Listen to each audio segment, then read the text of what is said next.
One of the most common questions that I receive from parents raising teenagers is, how do I motivate them?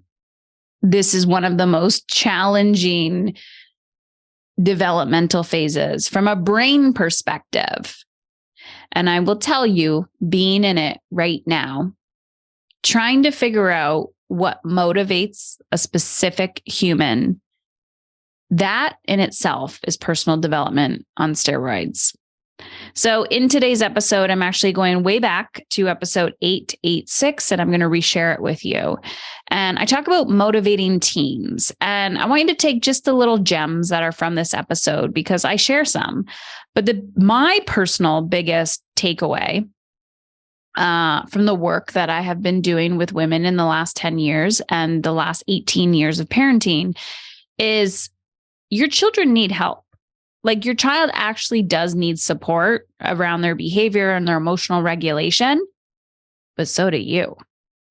So we're going to dive into today's episode. But before we do, if you've been listening to my podcast and you've gained this like curiosity of actually becoming the woman, the mother, the human that you most desire to be and finding that alignment and that happiness and that fulfillment, and you really want to dive into the emotional freedom and you really want to step up and into your goals, your dreams and desires, then I really encourage you to head on over to heatherchauvin.com/join and check out my coaching open house.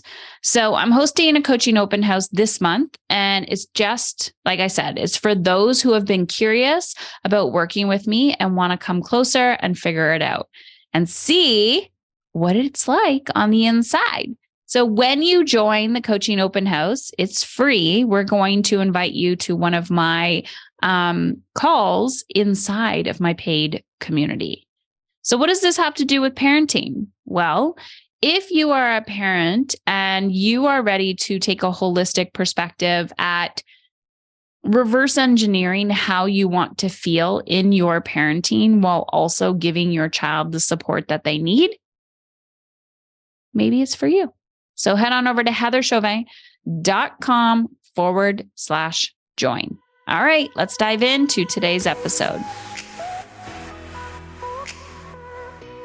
Today, I'm going to talk about my personal experience raising a teenager. I like to change the stories a little bit just for my son's identity and privacy and all of that, but utilizing myself as a coach, as a mother, as a human being, constantly growing and evolving when it comes to relationships, because that's all parenting is. It's a relationship. When I became a mother, that was my first cracking. That was my first aha moment. That was actually my my first rock bottom. And I realized that when I became a mother, I never wanted my child to feel the way that I felt. So I want to talk about, I'll tell you a little bit about what I'm experiencing as a mother, but also, really talking about how to raise a motivated teen. And I want to be mindful that I'm recording this, I want to say in the post-pandemic world. And I really don't think a lot is going to change in the next 3 to 5 years. I think we're just going to slowly, gradually make our way out of this. But I also feel like, just like any other historical period, I think it's going to shift our perception. It's going to shift how our children have grown up. And I think it's going to make a big impact on post-traumatic stress and also post-pandemic stress. I was actually recently volunteering with a local organization. I volunteer once in a while because my passion and love is helping children and teens thrive. And I was working with these teens and I asked the coordinator what the biggest hurdle was for them. And she said they've all started high school in the middle of a pandemic and they've lost a lot of their social skills. And these kids are also growing up in a time that I did not have when I grew up when I was in high school, which is cell phones. And so the cell phone is the comfort zone, right? So we're living in a technology world that has, there's beauty to that, and then there's contrast to that. And then we are also living in a world where we are isolated, like literally isolated. And as we're going back out into the world, yes, there's rules, there's regulations, there's all of that, but we also can't forget what they just went through, right? And so there's a lot going on for our kids. It doesn't matter what age they are. And so we have to be mindful of that. They are experiencing a lot of emotional disruption. And they are experiencing that in their own bubble, but then we are experiencing our own emotional disruption, our own stressors, our own spiritual journey through the relationship that we're having with our children. And so today I'm going to talk a little bit about what I'm experiencing as a mother of a teen. So my son is 16, almost 17, and he is a fabulous human. He's an amazing kid. Young adults. Is that even a young adult? Whatever. He's an amazing soul, having a human experience. And he has been, the light of my life. He's what has chronically kicked my ass. He's always been on the forefront of all the learning that I do. He was a big part of my why for getting started.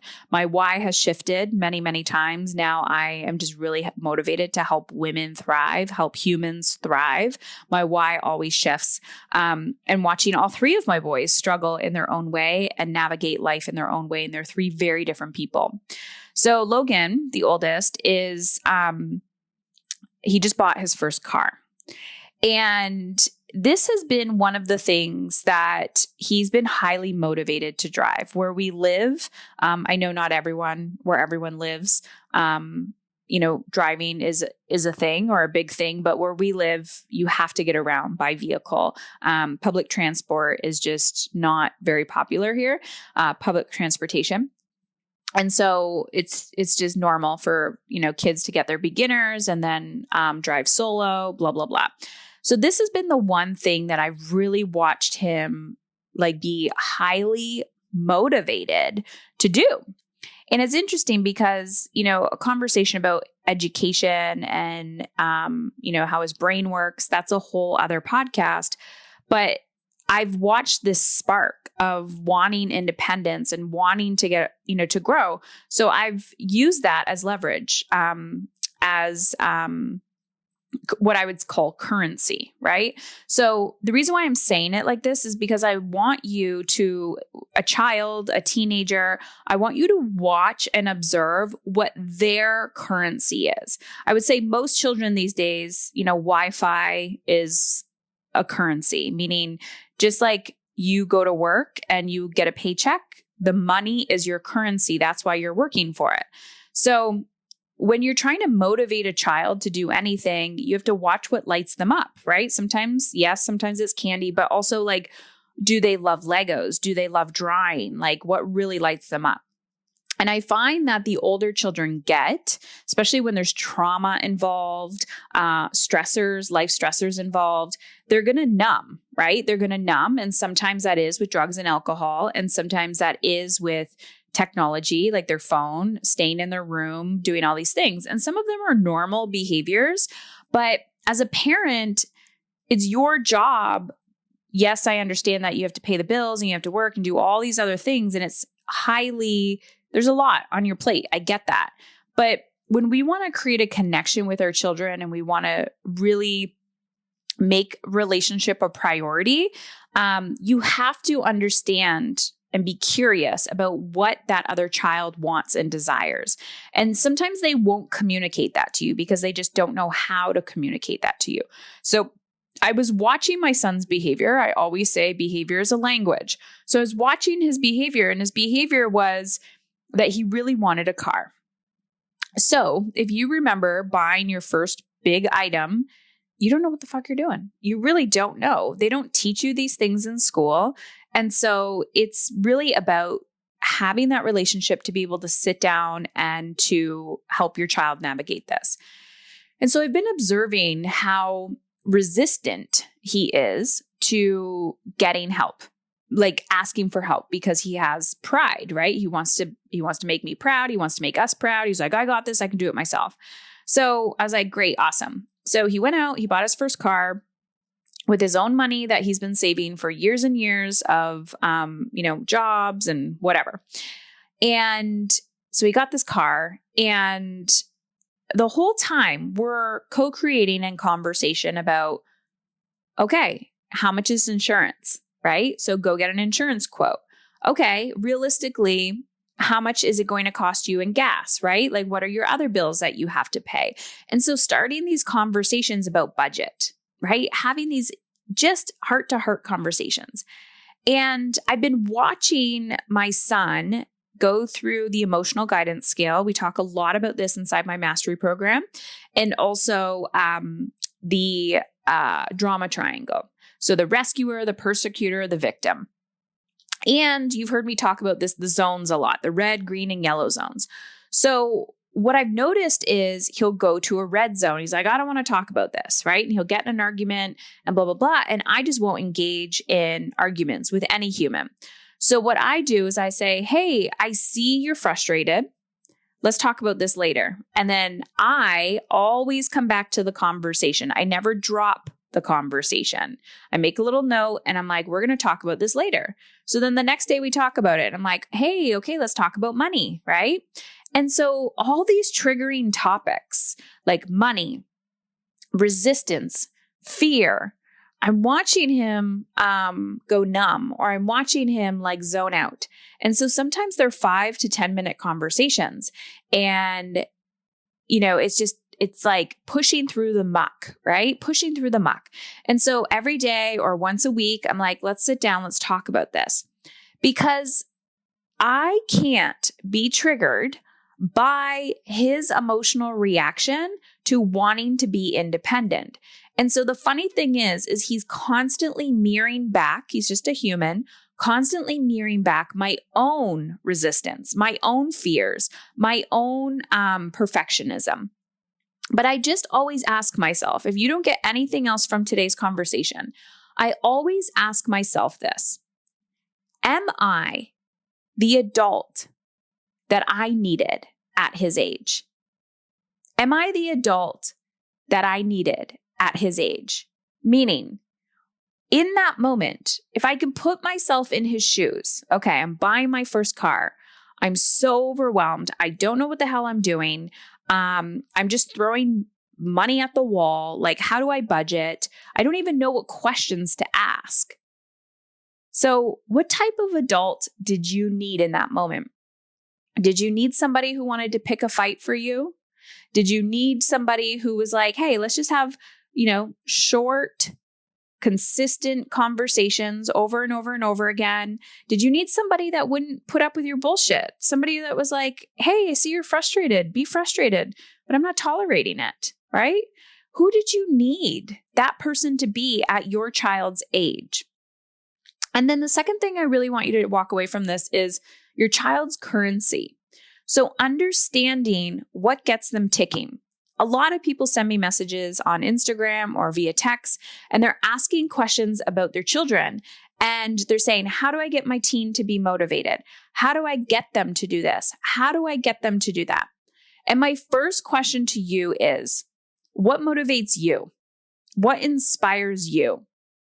Because oftentimes we've been so brainwashed culturally that there's something wrong with our children.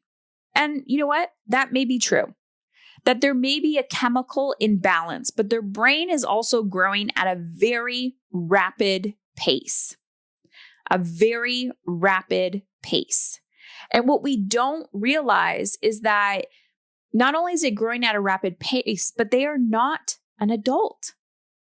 They say like the frontal lobe, or I believe, don't quote me, I'm not a freaking scientist, the frontal lobe of the brain is not complete until you're 25, or brain development in general. And there's so much science and research that is coming out talking about even dementia and Alzheimer's and how we can heal our brain.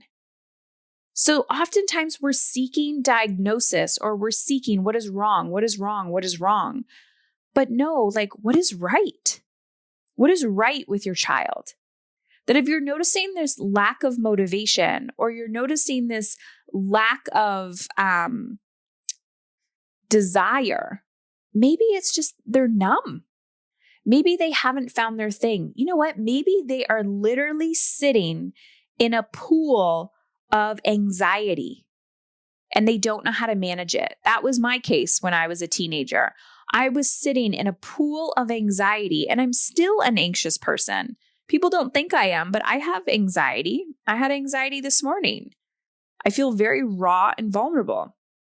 I'll also talk about that in a second. But I didn't understand what anxiety was. I didn't know how to feel my feelings. I didn't know how to manage my emotional body. And so if you don't understand how to manage your emotional body, you sit in it and you become very depressed. You become very low on the emotional guidance scale. So it's things like saying, like, when you are developing these habits, like, hey, let's go for a walk. Let's go for a run. Oh, I don't want to. Hey, if you come for a walk, we'll turn the internet on. I'll go buy you the shit food that you want. I'll go buy you something that you want. Come for a walk with me. Sometimes you got to use their currency to get the energy flowing. So this car situation has been such a beautiful, because it's been my son's currency. It's been such a beautiful and motivating way to teach him about life skills, about budgeting, about motivation, about like, okay, how much money do you need to make? And I'm telling you right now, the only reason why I have the confidence to be able to teach him this shit is because I had to teach it myself as an adult. So when you're sitting in it and you're feeling helpless, like, I don't know how to help you budget, it's like, you got to learn that skill yourself, or you hire somebody. You're like, you know what? I actually don't know how to do this. I know nothing about cars. So let's go to somebody that we know. Unfortunately, my husband knows about cars, but if he didn't, or if I was single, I would say, who in our life knows about cars? And I would go to that person. I'd be like, I need your help. Or I would go to the place with him and I would ask questions. You have to learn to co-create these things with your children, but using what motivates them as currency and learning opportunities. This is homeschooling. This is creating educational opportunities for your children. So there's that. And that's the child's perspective of how to motivate your child. But I always want to talk about what's going on within you. So I have actually found this period in parenting the most difficult, emotionally. I think when my children were little, the sleep deprivation is horrific. And if I could go back in time, the first thing I would have invested in is a sleep coach. And I want to gift sleep coaching to every new mom, because I feel like it doesn't matter what the hell you're feeding your kids. Sleep is so essential. And as an adult, I've become very boundaried with my sleep. I will leave parties. I will leave events. I will, create. I will not do things because of the time, because I want sleep. Sleep and restoration, so freaking important. And I also have really good boundaries around that in our house too, even for the teenager, because I just think it's so, so, so important for restoration. Your brain health, your mental health, your emotional health, everything is so affected by your sleep. But what I'm finding really challenging as a mother to a teenager is when we are triggered, it brings up our stuff that we were experiencing at the exact same age as our child that we have not healed. And then also, when your child is old enough to, one, go out in the world by themselves, your biggest fears come out, right? The fear of the unknown, the fear of certainty, the fear of safety, and you want to control. And if you don't have the self-awareness, what happens is we start yelling. We're angry. We're frustrated because we're afraid. And so I've watched myself sit with two emotions. I've watched myself sit with grief and sadness of losing the younger years, and then also this like extreme excitement and watching him grow. And nobody talks about this. Nobody talks about the grief in motherhood. Nobody talks about the grief in parenting. And then, you have empathy for your own parents. And sometimes I've actually said this to my mom and my dad. I've texted my dad. I'm like, how the hell did you deal with this? And he's like, yep, it only gets worse. And then you think, maybe some of those behaviors that were so triggered in our own parents, maybe that is their way of grieving. Maybe that's their way of, masking their vulnerability and their emotion. Because we're all here to learn and grow, and being human is a spiritual experience. And it's very difficult to watch your children grow up. There is a deep sadness in that. And then sometimes there's relief because you're like, oh, I can catch my breath. I can get a good night's sleep. I can go do this. I can go do that. So I'm always here to shake things up and to talk about, yes, how can we get our children to, but also understand that it's not as simple as a 6-step strategy. There's the emotional inner work that we're doing to grieve and let go and watch our children bloom and go out into the world and sit with the sadness and the grief and the overwhelm. And then we can also sit with the joy and the excitement, and we can help them grow. We can give them the tools and strategies that we never got, that we never received. And, this is more confirmation that the more work I do on myself, it is not taking away from anybody. Because when I'm discovering what freedom looks like for me, mentally, physically, emotionally, spiritually, I get to gift that to my children so that they get to choose what freedom looks like for them. And so we can hold the parallels of watching them grow and go out into the world, and also watching ourselves grow and go out into the world. So I hope you took away something today on my ramble of how to motivate a teen, and terrified of that flower getting crushed. And it always reminds me of the importance of love and compassion and kindness, that we can still hold boundaries. We can still respect ourselves. We can still be respectful towards others. And I see everybody's behavior, regardless if it's that mean person that you met in the coffee shop, or that person that had road rage, or, your boss who maybe has some weird, leadership, old school leadership style that is just like, hey, like, who are you trying to be, dad? Like, okay, you're not scary. Like, I'm a human. Be more loving and compassionate. This is leadership. And when you start navigating your whole life differently, you start parenting differently. You start running your business differently. You start working differently. All your relationships change. I've been listening to Heather for about 5 years. I found her when I was looking for some parenting podcasts. And what I really loved about Heather's podcast is that it wasn't just strategies on how to manage kids, but it was the deeper stuff, the what is behind the issue. So I've really enjoyed listening to her and learning a lot through that. And then when she transformed it to the Emotionally Uncomfortable podcast, that actually spoke to me even more. I own a business, and so she really talked about some of the things that I can see, oh my gosh, these certain things affect my business. And that led to me joining her business mastery, which I am so grateful for. I get all the value out of it. It's amazing, and it helps in my personal life, not just my business life.